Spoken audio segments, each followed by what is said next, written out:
2017 সালে সবচেয়ে জনপ্রিয় গেম ছিল পাবজি, যেটা শুধু কম্পিউটারেই খেলা যেত এবং এর এত জনপ্রিয়তা ছিল যে বিশ্বে সবার মুখেই এই পাবজি গেমটার কথা শোনা যেত। একমাত্র ব্যাটল রয়্যাল গেম হিসেবে পাবজি অনেক সুখ্যাতি অর্জন করেছিল 2017 সালে। আর ফ্রি ফায়ার সৃষ্টি করা গেরিনা কোম্পানি স্থাপিত হয় 2009 সালে। তাদের যাত্রা শুরু হয় সিঙ্গাপুর থেকে। গেরিনার মালিক হচ্ছে ফরেস্ট লি, যিনি একজন অনেক দক্ষ এবং ব্যবসাকে ভালো বোঝার একজন মানুষ। না হলে এই ফ্রি ফায়ার গেমটা হয়তো এতদিনে টিকে থাকতে পারতো না।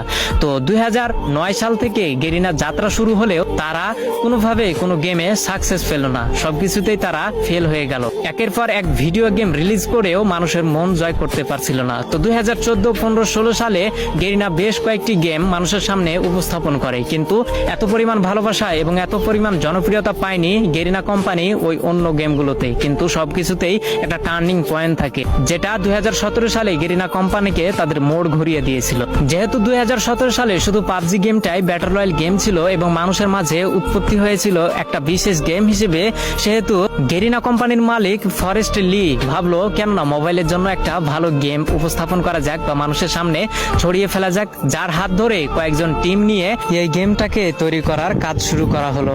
2017 সালে সর্বোচ্চ ব্যবহৃত গেম হচ্ছে পাবজি এবং সবার মাঝে জনপ্রিয়তা পায় পাবজি, কিন্তু কম্পিউটারের মাধ্যমে।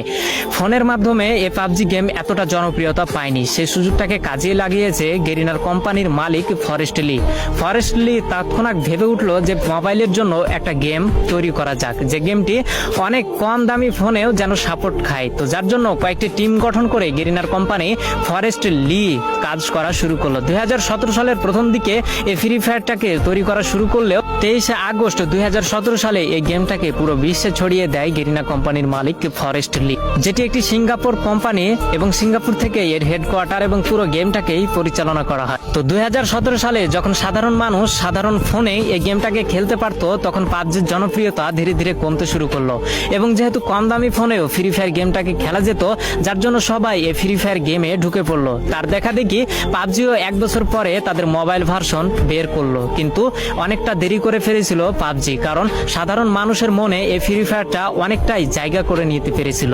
তো পুরো বিশ্বে ফ্রি ফায়ার গেম এমন এমন রেকর্ড গড়েছে যা হয়তো আগামী বছরে কোনো গেম এই রেকর্ডগুলোকে ভাঙতে পারবে না। তেমনই দুটি জনপ্রিয় রেকর্ড হচ্ছে 2019 সালে সর্বাধিক প্লে স্টোর থেকে ডাউনলোড করা গেম হচ্ছে ফ্রি ফায়ার গেম, যার জন্য প্লে স্টোর থেকে তাকে অ্যাওয়ার্ড দেওয়া হয়, এবং 2020 সালে দৈনিক 80 মিলিয়ন অ্যাক্টিভ ইউজার এই গেমটি অর্জন করে ধরে রাখতে পেরেছিল, যার জন্য এটি একটি বিশ্ব রেকর্ড হয়েছিল।